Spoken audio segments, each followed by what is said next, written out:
CG live 24 news आप देख रहे हैं। सभी दर्शकों को नमस्कार। स्लग मीडिया कर्मी के साथ बदसलूकी, महाविद्यालय के आयोजन का किया बहिष्कार। राजनांदगांव के दिग्विजय महाविद्यालय में चल रही वार्षिकोत्सव एवं पदक वितरण समारोह में मुख्य अतिथि के रूप में आमंत्रित विधानसभा अध्यक्ष एवं राजनांदगांव विधायक डॉक्टर रमन सिंह को बुलाया गया। कार्यक्रम में शामिल तमाम नेता मंत्री आयोजन में उपस्थित रहे, वहीं मीडिया कर्मी को कार्यक्रम में आमंत्रित किया गया था। कार्यक्रम शुरू होते ही डॉक्टर रमन सिंह के 100 ने पत्रकारों से बदसलूकी की और 2 पत्रकारों को धक्का भी दिया गया। साथ ही मीडिया कर्मी से सो पूछने लगे कि तेरी ईद कहाँ है, दिखा। इस मामले में भाजपा के कार्यकर्ता और महाविद्यालय के शिक्षक मीडिया कर्मियों को शांत कराने की कोशिश की। आखिरकार मीडिया कर्मी के साथ इस प्रकार की बदसलूकी, धक्का देना, निमंत्रण देकर बुलाने के बाद भी दुर्व्यवहार करना क्या कहलाता है। ऐसी घटना देखकर तो ये साबित होता है कि अब राष्ट्रीयता के चौथे स्तंभ को अपना काम करने से रोका जा रहा है। डॉक्टर रमन सिंह के सो, जो कि NSG कमांडो है, उनकी यह कृत्य अनैतिकता को प्रदर्शित करता है। इस मामले को कांग्रेस के निखिल द्विवेदी ने कार्यक्रम को राजनीतिक आयोजन बताते हुए भाजपा को घेरा है और साथ ही लोकतंत्र को दबाना बताया गया। राजनांदगांव के पत्रकारों ने दिग्विजय महाविद्यालय के वार्षिक उत्सव एवं पदक वितरण समारोह के कार्यक्रम का पूर्ण रूप से बहिष्कार किया। CG लाइव 24 न्यूज लाइक एवं सब्सक्राइब जरूर करें। ये जो पूरा मामला है, जो हमारे उप मुख्यमंत्री आ रहे थे, तो प्रिंसिपल सर के द्वारा उनको मना कर दिया गया कि यहाँ पे हमारे विद्यालय में ना आए। तो ये जो बात थी वो OP चौधरी सर को भी पता चल गई, तो जिस वजह से वो भी यहाँ पे आने से इनकार कर रहे हैं। तो ये भी एक कारण है कि जितने हमारे चीफ गेस्ट थे, कहीं ना कहीं उनके मन में ये भी आ गया कि इतने मुख्यमंत्री को मना कर दिया गया प्रिंसिपल सर, तो वो भी कहीं ना कहीं यहाँ आने से इनकार कर रहे हैं, हमारी बातों को सुन भी नहीं। उप मुख्यमंत्री जी को मना कर। उप मुख्यमंत्री को आपका नाम बताओ। पृथ्वी प्रताप सिंह।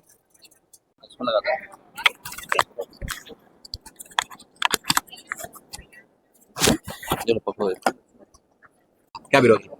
विरोध हमारा यही है कि प्रचार्य होते कौन है? उप मुख्यमंत्री जी को मना करने वाले, जिसका विरोध मंत्री जी को। हाँ, वित्त मंत्री जी को। वित्त मंत्री तक हमारी ये बात पहुंच चुकी है कि छात्रों ने विरोध किया है, संयुक्त रूप से विरोध किया है, जो कि उप मुख्यमंत्री प्रचार का विरोध किया गया है। एनुअल फंक्शन को हम चाहते हैं कि इसको पोस्टपोन किया जाए और एनुअल फंक्शन दोबारा हो, और हमारा प्रयास है कि हम पुनः उप मुख्यमंत्री जी को बुलाएं और वित्त मंत्री जी को हम अपने कॉलेज में बुलाएं। हमारी यही मांग रहेगी। आपका नाम? नागेश्वर यादव। माननीय उप मुख्यमंत्री जी का भी आने का था, और किन्हीं कारणवश वो उनका शपथ ग्रहण समारोह, महापौर लोगों का जो है, महापौर जी का शपथ ग्रहण समारोह, उसमें गए थे, जाना उनको ज़रूरी था। तो अभी मैं जाके उनको निवेदन भी किया कि हमको थोड़ा सा समय दे दें सर करके।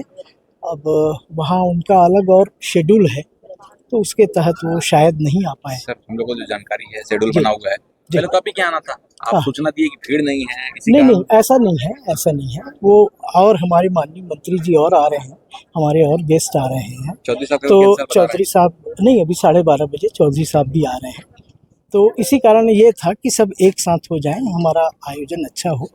ये भी हमारे चौधरी जी हमारे महाविद्यालय के स्टूडेंट रहे हैं, तो ऐसा है कि सभी आ जाएं तो विद्यार्थियों को एक प्रेरणा मिलेगी इनसे, सर, ये मकसद था। स्थानीय महापौर देवेंद्र यादव जो विधायक है, जी जी, क्यों नहीं बुलाया गया? नहीं नहीं, बुलाया नहीं गया, ऐसी बात नहीं है। माननीय महापौर जी से मैं स्वयं कल चर्चा किया हूँ। हमारे जो भी विद्यार्थी रहे हैं, सभी हाँ भैया, क्यों कार्यक्रम पोस्टपोन की? गलती किसकी?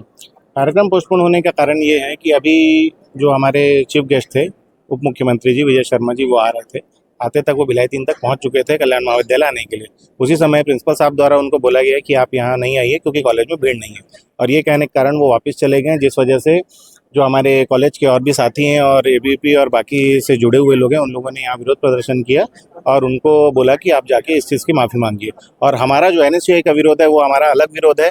हमारा विरोध ये है कि जो शहर सरकार के जो भी जनप्रतिनिधि हैं, जैसे जिसमें लक्ष्मीपति राजू जी जो यहाँ के पार्षद हैं, जो जिस कॉलेज जिस जगह पे पढ़ता है वहाँ के, और हमारे महापौर जी नीरज पाल जी, वो भी यहाँ के पूर्व छात्र हैं और वो अभी यहाँ के एट प्रेजेंट में महापौर जी हैं, उनको भी नहीं बुलाया गया।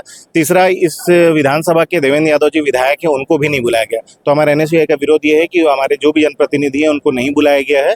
हमारा विरोध किसी भी जो दूसरे पार्टी के जो गेस्ट आ रहे हैं उनसे नहीं है। और अभी मुझे एक चीज़ और पता चली कि जो एक और गेस्ट हैं, OP चौधरी जी, जो हमारे यहाँ के पूर्व छात्र हैं और हमारे कॉलेज के गौरव हैं और आज हमारे वित्त मंत्री हैं, वो भी इन बातों को पता चलने के बाद वो भी अब नहीं आ रहे हैं। भाजपा ही भाई कार्यक्रम है, बताएंगे इसके बारे में। दिग्विजय कॉलेज में पहले भी जब भी आयोजन हुए हैं, जैसे सांस्कृतिक कार्यक्रम के आयोजन हुए हैं, हमारी भी सरकार रही है, हमने सभी दलों को उसमें व्यक्तिगत रूप से आमंत्रण भी दिया है और पूछा भी है। लेकिन आज जो कार्यक्रम हो रहा है वो टोटल भारतीय जनता पार्टी कार्यक्रम हो रहा है, छात्रों का कार्यक्रम नहीं है। ये भारतीय जनता पार्टी का कार्यक्रम है। रमन सिंह जी और उनके तमाम भारतीय जनता पार्टी के नेता यहाँ पे उपस्थित है। ऐसा लग रहा है कि भारतीय जनता पार्टी की एक मीटिंग हो रही है, आम मीटिंग हो रही है, जबकि एक सरकारी कार्यक्रम है। इसमें यहाँ के कांग्रेस के भी जो पूर्व जनप्रतिनिधि रहे, चाहे हमारी महापौर रही है, चाहे हमारे पार्षद कुलवीर छाबड़ा रहे, इस क्षेत्र के जितने भी जनप्रतिनिधि रहे, इनको पूछना चाहिए था कार्यक्रम में। इन्होंने किसी को नहीं पूछा है, पूर्व जनप्रतिनिधियों को भी नहीं पूछा, जनभागीदारी अध्यक्षों को भी नहीं पूछा। और हम लोग जो छात्र संगठन के पदाधिकारी रहे हैं, यहाँ पे हमारे छात्र संगठन के लगातार चुनाव जीतते रहे। जब चुनाव हुआ है तो रमन सिंह का कैंडिडेट हमेशा यहाँ आ रहा है और आज इन्हें यहाँ मुख्य अतिथि बनने का मौका मिला है, तो ये केवल भारतीय जनता पार्टी के लोगों को ही इस कार्यक्रम में शरीक करा रहे हैं। जी, कार्यक्रम में मीडिया साथी लोगों, मीडिया कर्मी लोगों के ऊपर बदसलूकी हो रही है, उनसे उनका आई कार्ड पूछा जा रहा है। रमन सिंह जी हमेशा से जेड+ सुरक्षा में रहे, उन्हें यहाँ के लोकल लोगों की जानकारी ही नहीं है कि कौन मीडिया कर्मी है और कौन उनके लोकल के रहवासी हैं, कौन राजनांदगांव की जनता है। आज यदि आप मीडिया कर्मियों के साथ बदसलूकी उनके गनमैन कर रहे हैं तो ये बहुत दुर्भाग्यपूर्ण घटना है। मैं इसकी घोर निंदा करता हूँ और चाहता हूँ कि अगली बार ऐसी कोई घटना ना हो, क्योंकि ये लोकतंत्र का चौथा स्तंभ मीडिया है। आज जो भी जनता के बीच के मुद्दे हैं या जनता की जो समस्याएं हैं, जनता के कार्यक्रम है, वो जनता तक पहुँचाने का काम मीडिया करती है। और मीडिया के लोगों के साथ इस तरीके की यदि बदतमीजी हो रही है तो रमन सिंह जी को माफ़ी मांगनी चाहिए कि ऐसा क्यों किया जा रहा है उनके गनमैन के द्वारा। पीएसओ की ऐसी हरकत को देख करके मीडिया अपने आप को बंधा हुआ सा महसूस कर रहे हैं। इनके जो पीएसओ हैं वो ब्लैक कैट कमांडो है, वो किसी को पहचानते नहीं। इनके आम कार्यकर्ताओं को भी धक्का मिलता है। मैं हमेशा से ये सुनता आया हूँ। बाहर के जनता को तो छोड़ दीजिए, इनके जो पदाधिकारी हैं भारतीय जनता पार्टी के, उन्हें भी धक्का दिया जाता है। और आज मीडिया के साथ यदि ऐसा घटना हुई है तो रमन सिंह जी को व्यक्तिगत रूप से मीडिया से माफ़ी मांगनी चाहिए कि उनके पीएसओ ने इतनी दुर्भाग्यपूर्ण घटना यहाँ को अंजाम दिया है। दिग्विजय कॉलेज जैसी जगह में, जो शिक्षा का एक मंदिर है, ऐसी जगह में मीडिया के साथ बदसलूकी होना बहुत दुर्भाग्यजनक घटना है। मैं इसकी घोर निंदा करता हूँ। किसान के लिए जाना चाहिए सर, पत्रकारों के साथ नहीं, बिल्कुल नहीं होना चाहिए। चलिए